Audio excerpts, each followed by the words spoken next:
And there's a few other things that I wanted to say. This whole call for a military pause so aid can go in.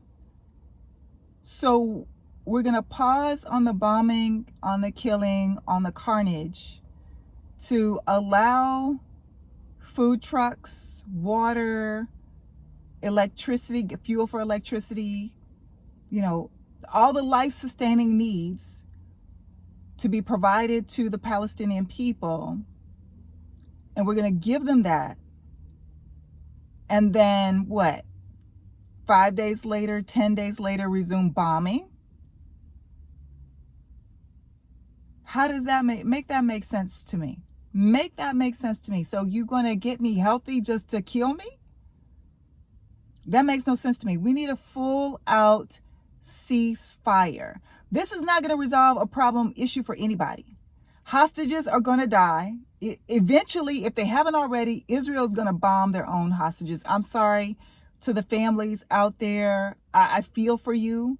I know you have to be waiting on pins and needles to hear from your family members, but Israel hasn't even established whether or not your family members are out of harm's way. And they're just tossing bombs all over the place. So,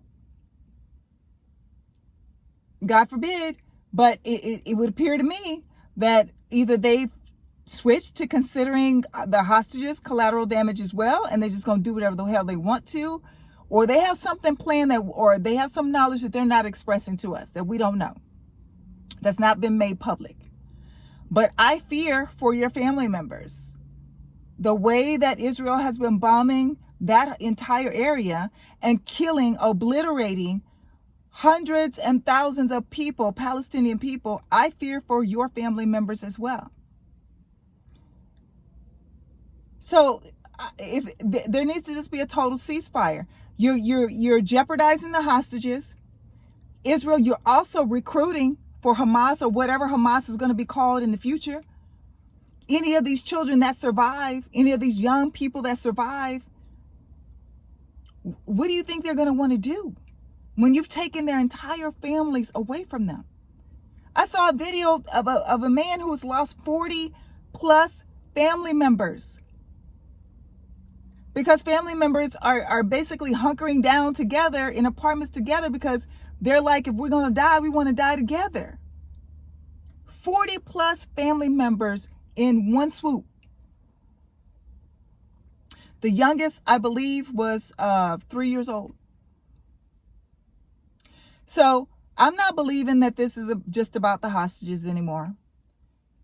If it is, then that's fucked up. And the hostages, the families, you should have a serious problem with the fact that it doesn't look like they're taking any care in regards to getting your family members out of there in one piece. I don't believe this is just about Hamas anymore.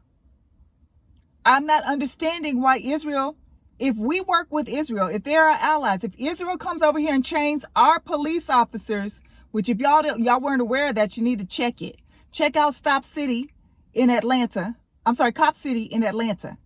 Check that out. Check out that information. So if we receive the same training, our military and police officers, why is it that Israel can't go in and extract who they want to take out? Someone explain that to me. Why were those ambulances blown up on the suspicion that Hamas was using one of them to get in and out of the area or get guns in and out of the area, whatever the bullshit they tried to spin?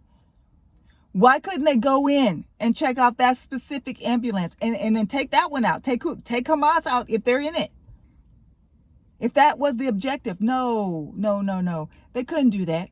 They blew up everybody in that area. That's the mental warfare. That's instilling the fear. I know what it's about. But you cannot tell me that Israel's objective is still to retrieve hostages alive and specifically and only take out Hamas. Cannot.